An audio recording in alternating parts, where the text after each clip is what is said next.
Buenas tardes, hermanos. Sean todos muy bienvenidos a este nuevo culto de estudio bíblico y oración.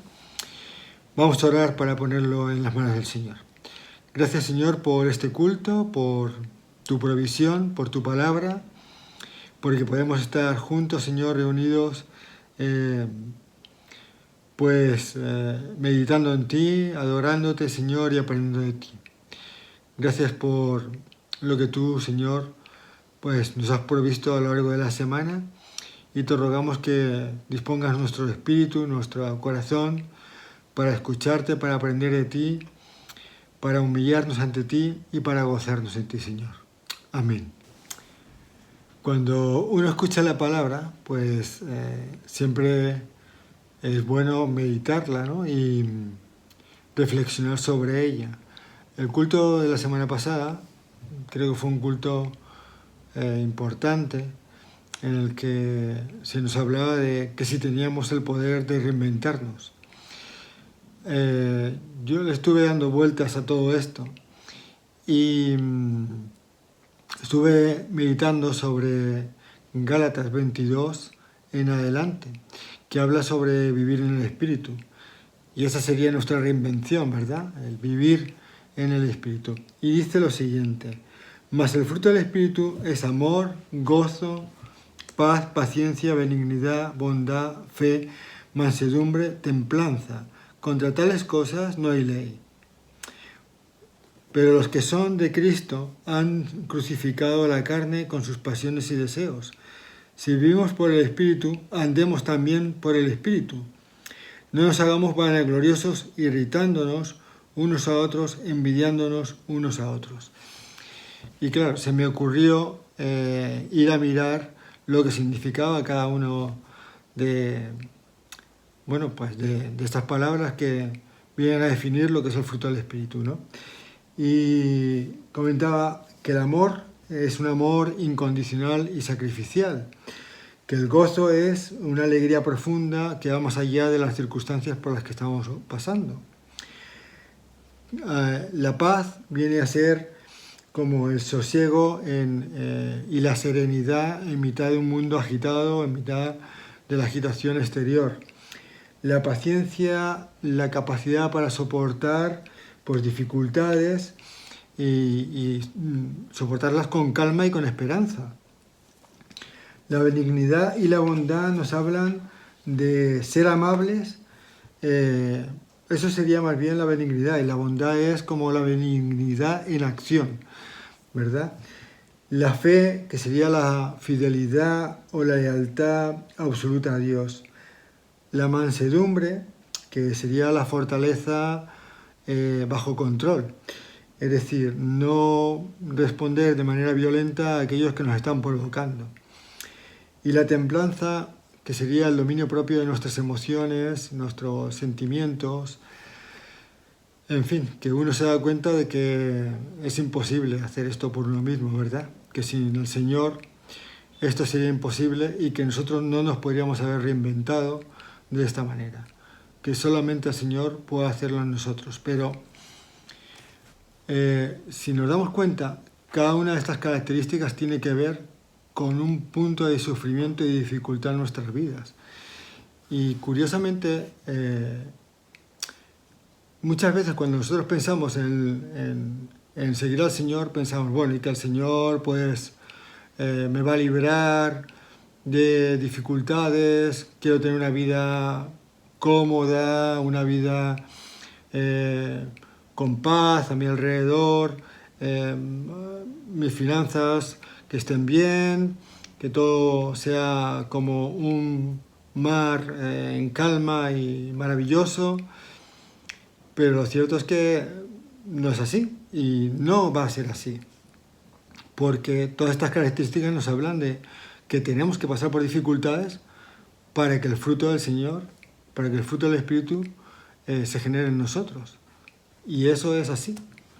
Hasta el mismo Señor tuvo que pasar por ellas. Es decir, y si nuestro Maestro pasó por dificultades, por penurias, pasó por no tener ni dónde recostar su cabeza, ni saber de qué iba a vivir, ¿no? De un día para otro, sino que dependía de la provisión del Señor, de la provisión de su Padre diariamente, nosotros no vamos a ser menos, o no deberíamos ser menos, deberíamos aspirar a esto. Y nuestras oraciones deberían estar centradas en ser e imitar a nuestro Señor Jesús. No estar centradas en vivir cómodos, vivir tranquilos, vivir... Somos guerreros llamados a conquistar el mundo para el Señor, a conquistarlo con Él. Somos parte de su plan.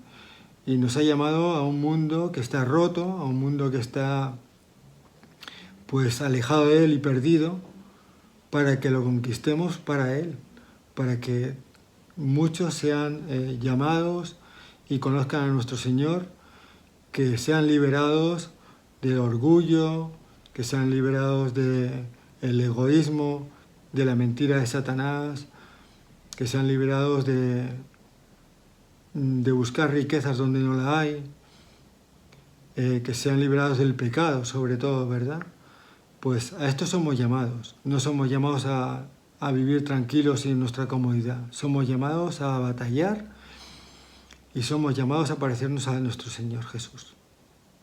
Amén, hermanos. Vamos a orar. Gracias, Señor, por esta meditación, Señor, que tú has traído a nuestros corazones. Gracias por cómo tú, Señor, a través de tu palabra, pues nos hablas y nos guías, Señor, nos corriges.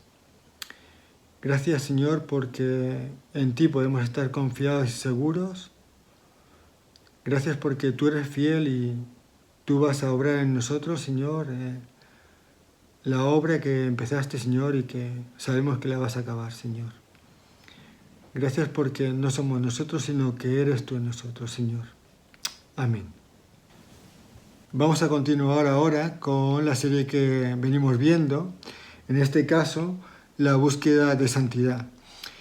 La semana anterior, o la última semana en la que estuvimos meditando sobre este tema, fue la devoción a Dios, y en ella vimos los 3 pilares fundamentales de la devoción. Ahora vamos a continuar con la santidad es para ti. Buenas tardes. Continuamos hoy con la serie que iniciamos hace un par de semanas y que lleva por título La búsqueda de la santidad.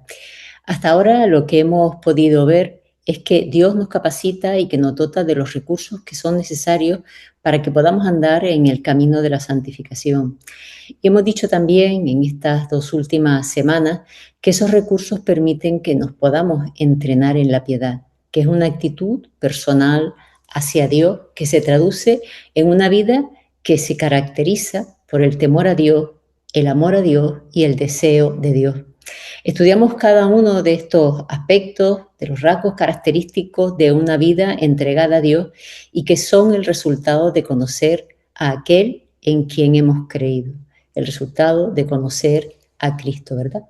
El único que es digno, decíamos, de toda reverencia, de admiración, y el único al que hay que amar con todo el corazón, con toda el alma, con toda nuestra mente y con todas nuestras fuerzas, ¿verdad? Aquel cuya presencia deseamos disfrutar por encima de cualquier otra persona o cualquier otra cosa.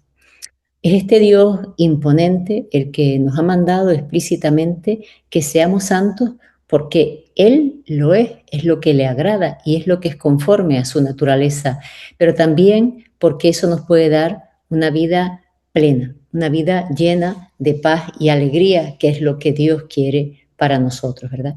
El llamado a santidad es para el pueblo que Dios ha apartado para sí y que está formado por aquellos que hemos recibido a Jesús como Señor y Salvador, ¿verdad? Es Cristo el que llama a la puerta de todos los seres humanos, de modo que esta salvación y la vida de santidad está al alcance, está disponible para todos aquellos que aceptan su llamado. Recibir a Jesús como nuestro Salvador significa que lo vemos como el único que puede perdonar nuestros pecados, el único que puede reparar nuestra relación con nuestro Creador y también el único que puede proporcionarnos la entrada al cielo, a vivir una vida plena por la eternidad, alabando y adorando a nuestro Señor. Sin Cristo nosotros somos reos de muerte a consecuencia de nuestra desobediencia que pone un abismo entre Dios y nosotros. No es posible acercarse a Dios en una condición de pecado porque Dios es un Dios santo, santo, santo. Solo a través de Cristo, siendo aún pecadores, nosotros hemos sido justificados, hemos sido perdonados y apartados para Dios. Recibir a Jesús como nuestro Señor significa, por tanto, que dejamos de lado a los dioses menores alrededor de los cuales hemos construido nuestra vida, dioses como el deseo de éxito, el dinero, el poder, la belleza o cualquier otra cosa que realmente pueda ocuparnos, incluso cosas que pueden ser positivas, ¿no? Que pueden ser importantes, pero que desplazan al único Dios verdadero del centro de nuestro interés, de nuestra atención, de nuestro amor, ¿verdad? Y recibir a Jesús es mucho más que conocerle. De hecho, nosotros podemos conocer muchos detalles de Jesús, tal y como se relata en la Biblia, e incluso podemos reconocer la verdad de esos detalles, pero sin formar parte de la familia de Dios, porque realmente no los incorporamos, podríamos decir, a nuestra vida. No le abrimos la puerta a aquel que está llamando para darnos el precioso regalo de su gracia y la salvación que la acompaña. Nosotros no podemos recibir a Jesús como Salvador y como Señor sin desplazar todos esos ídolos, como estaba hablando, ¿verdad? Sin desplazar y sin dejar detrás todo aquello que de alguna manera nos distrae de lo que realmente es importante, de lo único que es importante, que es el Señor, ¿verdad? Y ponemos a veces nuestra confianza en cosas que realmente son efímeras, que son pasajeras y que no nos aportan ni nos edifican en muchos casos. Jesús quiere una entrega completa. De hecho, su palabra lo que dice es, si alguno quiere venir en pos de mí, tome su cruz cada día y sígame. No hay otra manera. Hay que renunciar a quienes éramos antes, cuando adquirimos una nueva identidad en Cristo, cuando Cristo se convierte en nuestro Señor. Cuando nuestra relación con Dios es restaurada por medio de la muerte y la resurrección de Cristo, de la que nos apropiamos al recibirle en nuestra vida, inmediatamente somos libres. Pero no es una libertad como la que creíamos tener hasta ese momento, como la que hemos creído tener, ¿no? Sino se trata de la libertad que solamente Dios puede dar. Solamente Él nos puede hacer verdaderamente libres, ¿verdad? De hecho, la palabra dice, el pecado ya no es más su amo, porque ustedes ya no viven bajo las exigencias de la ley. En cambio, viven en la libertad de la gracia de Dios.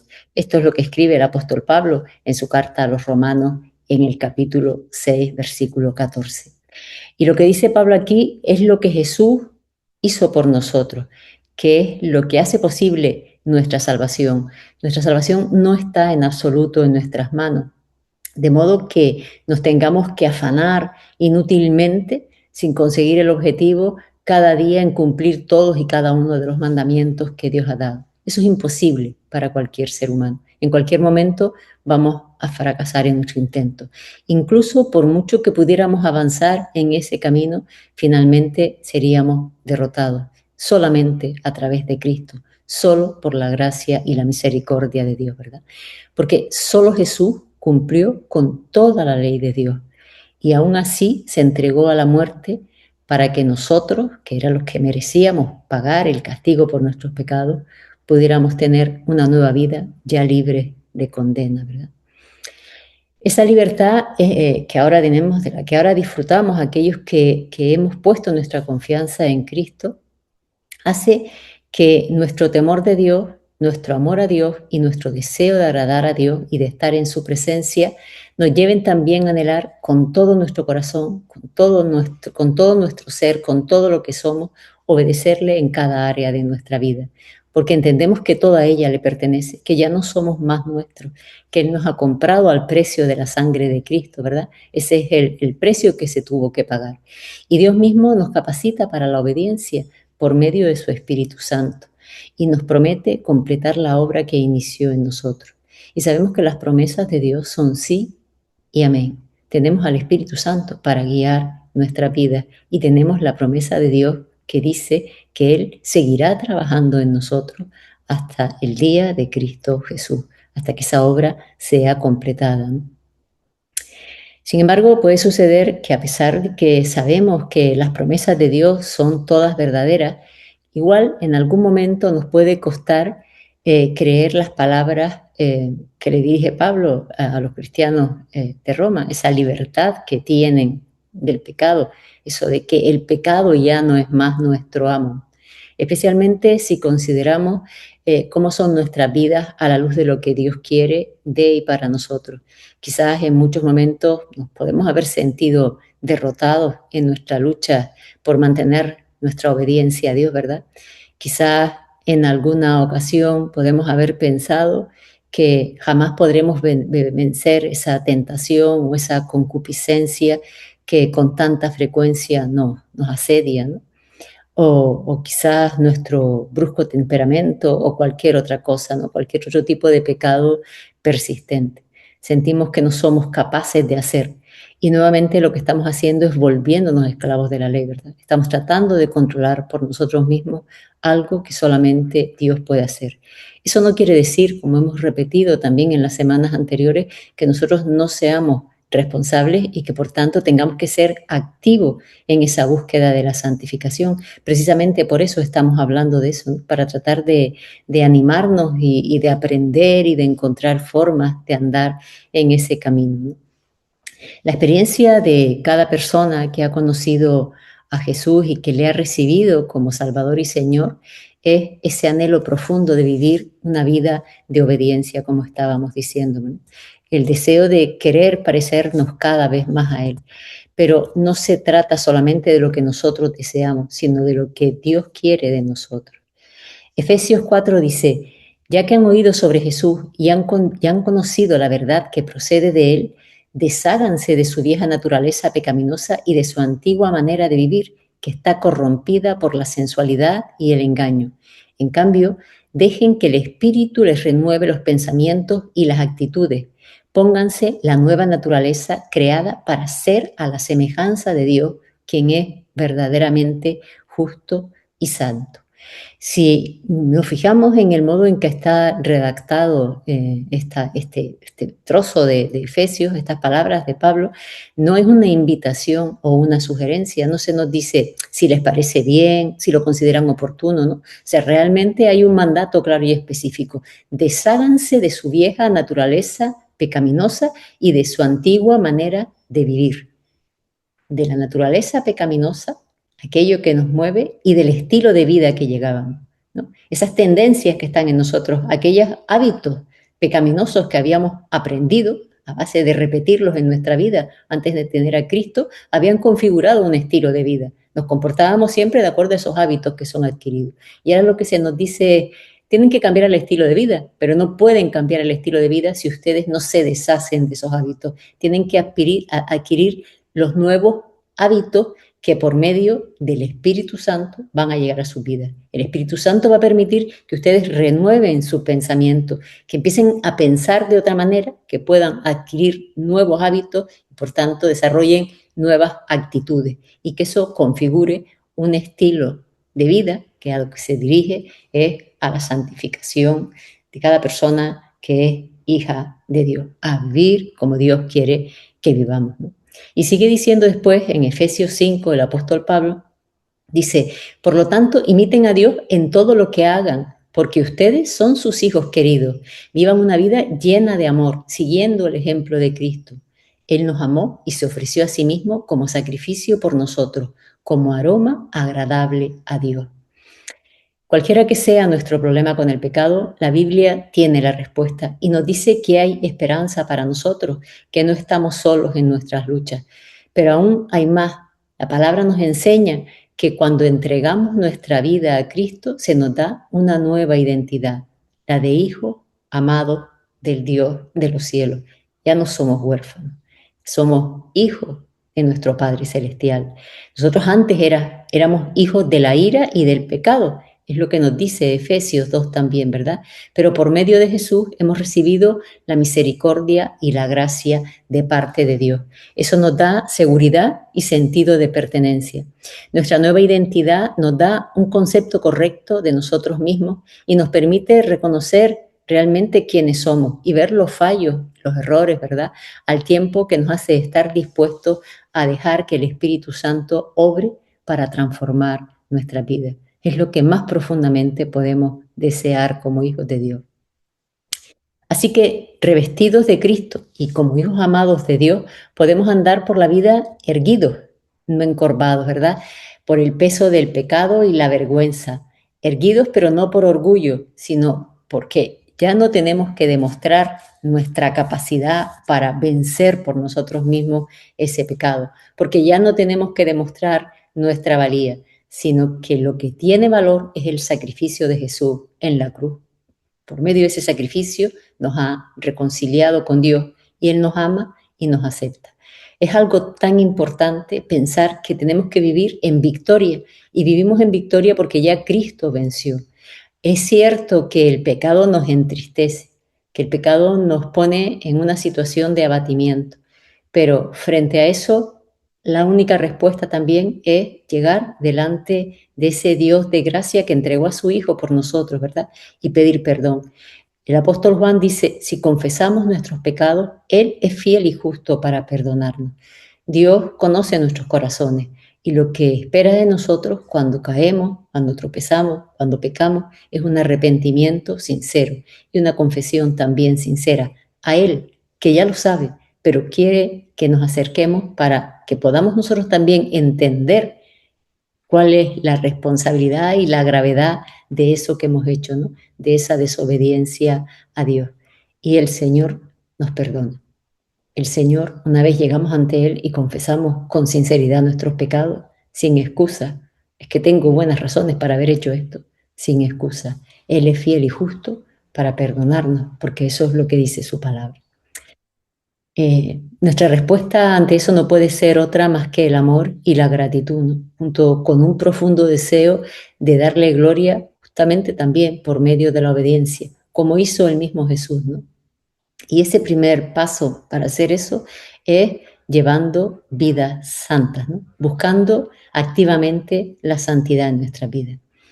Pero, ¿qué significa ser santo hoy en día? ¿Qué supone para cada una de las personas que hemos recibido a Cristo como Señor y Salvador ser santo, ¿no?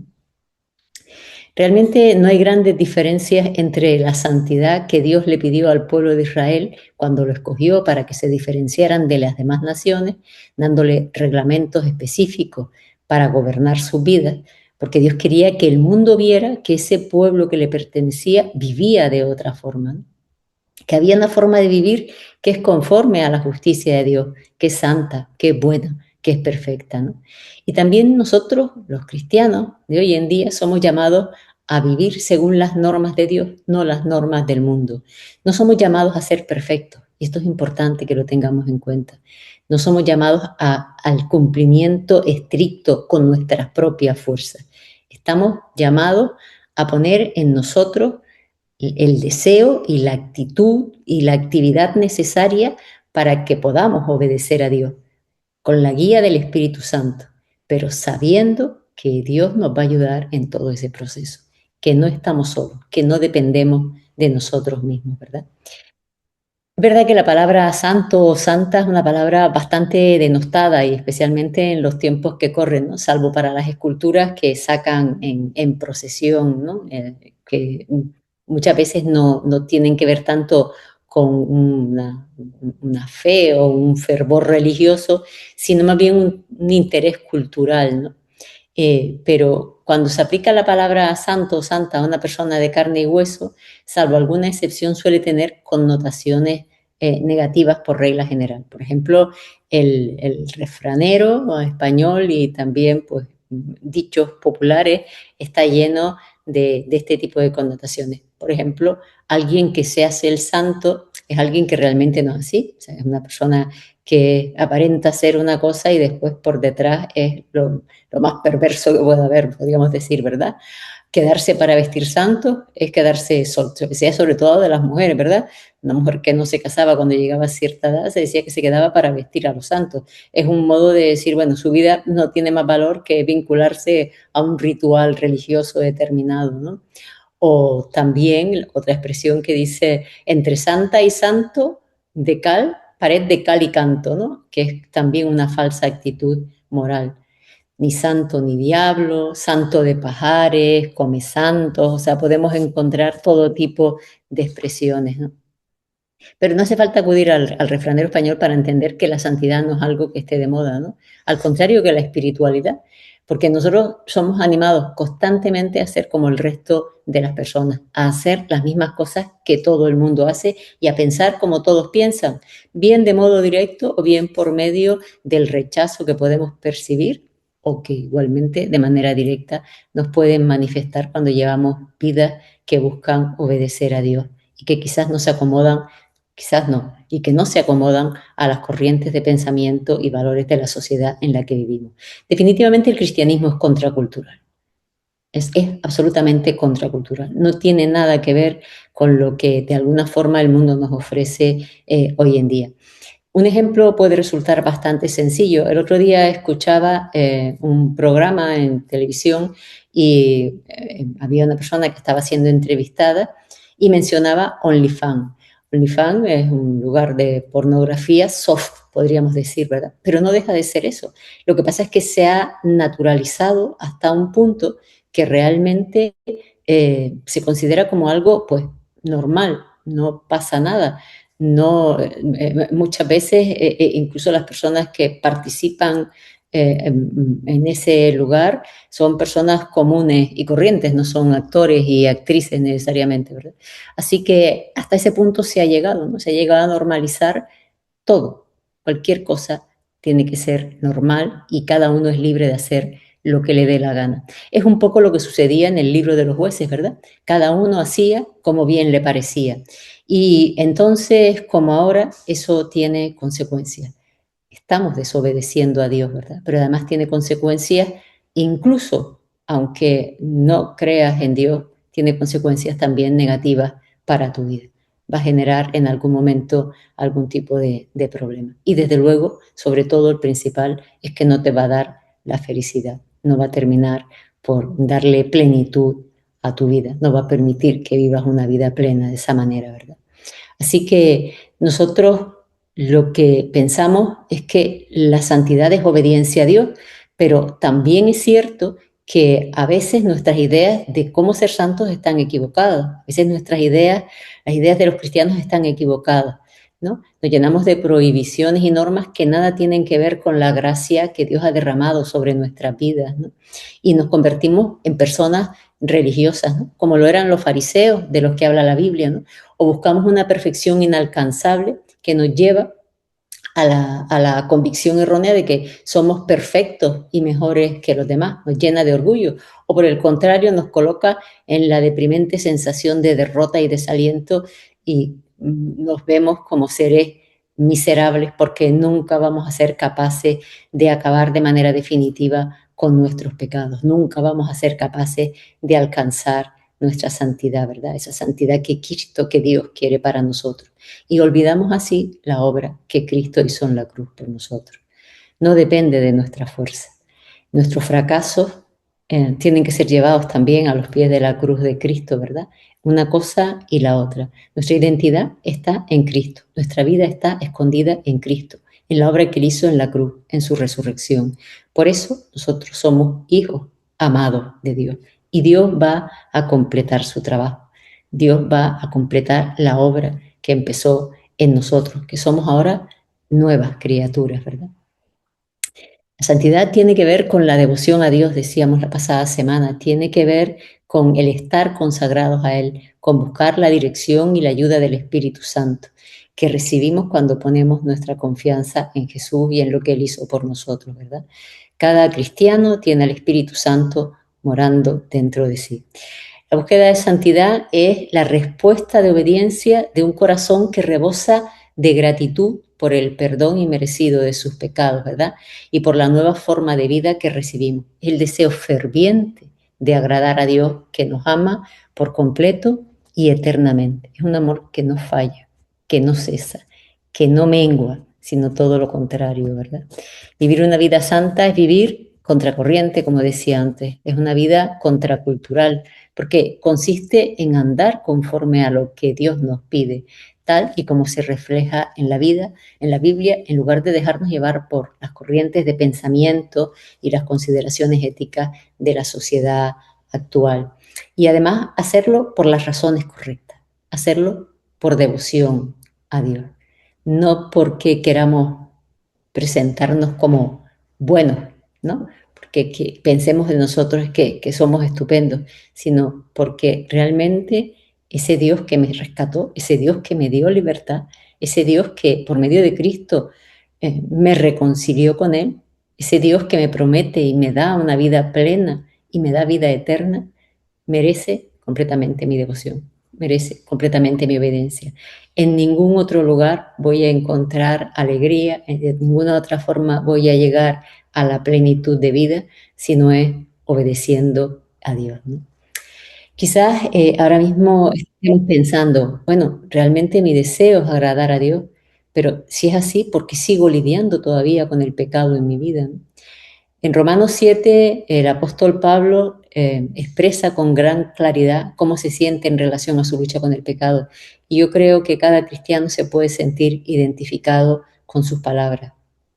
Él dice, realmente no me entiendo a mí mismo porque quiero hacer lo que es correcto, pero no lo hago. En cambio, hago lo que odio. Pero si yo sé que lo que hago está mal, eso demuestra que estoy de acuerdo con que la ley es buena. Entonces, no soy yo el que hace lo que está mal, sino el pecado que vive en mí. Yo sé que en mí, es decir, en mi naturaleza pecaminosa, no existe nada bueno. Quiero hacer lo que es correcto, pero no puedo. Quiero hacer lo que es bueno, pero no lo hago. No quiero hacer lo que está mal, pero igual lo hago. Ahora, si hago lo que no quiero hacer, realmente no soy yo el que hace lo que está mal, sino el pecado que vive en mí. He descubierto el siguiente principio de vida, que cuando quiero hacer lo que es correcto, no puedo evitar hacer lo que está mal. Amo la ley de Dios con todo mi corazón, pero hay otro poder dentro de mí que está en guerra con mi mente. Ese poder me esclaviza al pecado que todavía está dentro de mí. Soy un pobre desgraciado. ¿Quién me librará de esta vida dominada por el pecado y la muerte? Y la verdad es que a veces esa es nuestra experiencia. A veces nos sentimos profundamente abatidos. A veces deseamos profundamente obedecer, pero somos vencidos por nuestras concupiscencias, somos vencidos por aquellas cosas que de alguna manera el cuerpo nos pide, podríamos decir, ¿verdad? John Stott dice que este conflicto se da en la persona regenerada. Y Pablo también lo ha dicho, ¿verdad? Dice, descubro cuando me pongo mal porque no puedo hacer lo que realmente quiero, que es obedecer a Dios, descubro que yo creo que la ley es buena. Creo que obedecer a Dios es lo mejor para mi vida. Yo creo que donde encuentro la plenitud de mi vida, donde encuentro realmente la alegría y donde encuentro una plena satisfacción es en la obediencia a Dios. Y eso lo creo y lo sé porque el Espíritu Santo mora en mí. Y es Él el que me dice que eso que estoy haciendo o que voy a hacer o que estoy pensando en hacer no es lo que a Dios le agrada. Y yo soy capaz de entender en la profundidad de mi desobediencia, ¿verdad? Este conflicto es el de la persona regenerada, de la persona que conoce, ama, elige y anhela cumplir la ley de Dios, pero que encuentra que por su cuenta no puede hacerlo. Ninguno de nosotros, por nosotros mismos, podemos adquirir ni un piquito de santidad, ¿verdad? Todo nuestro ser, especialmente nuestra mente y nuestra voluntad, están dispuestos a seguir la ley de Dios. Y cuando peca, lo hace contra su razón. Pecamos contra nuestra razón. Sabemos que lo que estamos haciendo no es lo que a Dios le agrada. Por eso nos sentimos tan tristes. Por eso nos sentimos avergonzados, ¿verdad? Y el único remedio para esa tristeza y esa vergüenza es venir a los pies del Señor y pedirle perdón por nuestros pecados. La ley no nos puede ayudar. La ley, de hecho, señala directamente al pecado. La ley es buena porque lo que dice es bueno, pero a donde apuntas a nuestro pecado porque somos insuficientes para obedecerla por nosotros mismos. De ahí surge ese grito que aparece en el corazón de Pablo y que también es el grito de nuestros corazones probablemente, ¿no? ¿Quién me libertará de esta vida dominada por el pecado y la muerte? Y la respuesta a esta pregunta es otro grito que también sale del corazón, ¿verdad? Gracias a Dios, dice Pablo, la respuesta está en Jesucristo, nuestro Señor. Solo a través de la obra de Cristo en la cruz, pagando por nuestro pecado y también por medio de su resurrección, que nos hace nacer a una vida nueva en Él, es posible combatir el pecado que aún habita en nosotros. El apóstol Pablo, en el capítulo 8 de Romanos, explica cómo Dios, por medio de su Hijo y del Espíritu Santo, hizo lo que la ley misma no podía hacer. Dice, la ley de Moisés no podía salvarnos porque nuestra naturaleza pecaminosa es débil. Es decir, por más que nosotros aspiramos a comportarnos de un modo moralmente intachable, hacer lo que Dios quiere, no está en nosotros el poder de hacerlo. Y entonces sigue diciendo, así que Dios hizo lo que la ley no podía hacer. Él envió a su propio Hijo en un cuerpo como el que nosotros los pecadores tenemos, y en ese cuerpo, mediante la entrega de su Hijo como sacrificio por nuestros pecados, Dios declaró el fin del dominio que el pecado tenía sobre nosotros. Sabemos que el castigo por el pecado es la muerte física y espiritual, ¿no? Pero Dios por medio de Cristo acabó con eso. Y dice, sigue diciendo, lo hizo para que se cumpliera totalmente la exigencia justa de la ley a favor de nosotros, que ya no seguimos a nuestra naturaleza pecaminosa, sino que seguimos al Espíritu. Lo que viene a significar que estamos en condiciones de obedecer a Dios, que nuestra vida es alumbrada por la comprensión de la palabra de Dios que por medio de su Santo Espíritu tenemos, lo que nos da una nueva perspectiva de vida y además nos llena de esperanza. No estamos solos en nuestra lucha con el pecado, no estamos combatiendo con nuestras propias fuerzas, ¿verdad? Sino que Dios mismo está en nosotros, el Espíritu Santo está puesto en nosotros y Él nos guía, nos ayuda y nos dirige en todo tiempo, ¿no? Y eso no significa que nosotros tengamos que ser pasivos, como decía antes, ante esta lucha, ¿verdad? Al contrario, tenemos que mantenernos en guardia, ¿no? Y a esto se refiere Colosenses 3 cuando dice, ya que han sido resucitados a una vida nueva con Cristo, pongan la mira en las verdades del cielo, donde Cristo está sentado en el lugar de honor a la derecha de Dios. Piensen en las cosas del cielo, no en las de la tierra, pues ustedes han muerto a esta vida y su verdadera vida está escondida en Cristo Jesús. Cuando Cristo, quien es la vida de ustedes, sea revelado a todo el mundo, ustedes participarán de toda su gloria. Así que hagan morir las cosas pecaminosas y terrenales que acechan dentro de ustedes. Son varios los mandatos que aparecen en este texto, ¿verdad? En esta carta de Pablo a los colosenses. Dice, buscar las cosas de arriba, mirar las verdades del cielo, pensar en las cosas del cielo y hacer morir las cosas pecaminosas y terrenales que habitan dentro de cada uno de nosotros. Realmente lo que vemos aquí son que las tres primeras exhortaciones nos mandan, es un mandato, a dejar de buscar lo que la sociedad que nos rodea busca, a encontrar y creer solo las verdades que provienen de Dios por medio de su palabra, a renovar nuestro pensamiento y a concentrarnos en el modelo de vida que Cristo nos ofrece. Tenemos que fijar nuestra mente, fijar nuestros intereses y fijar también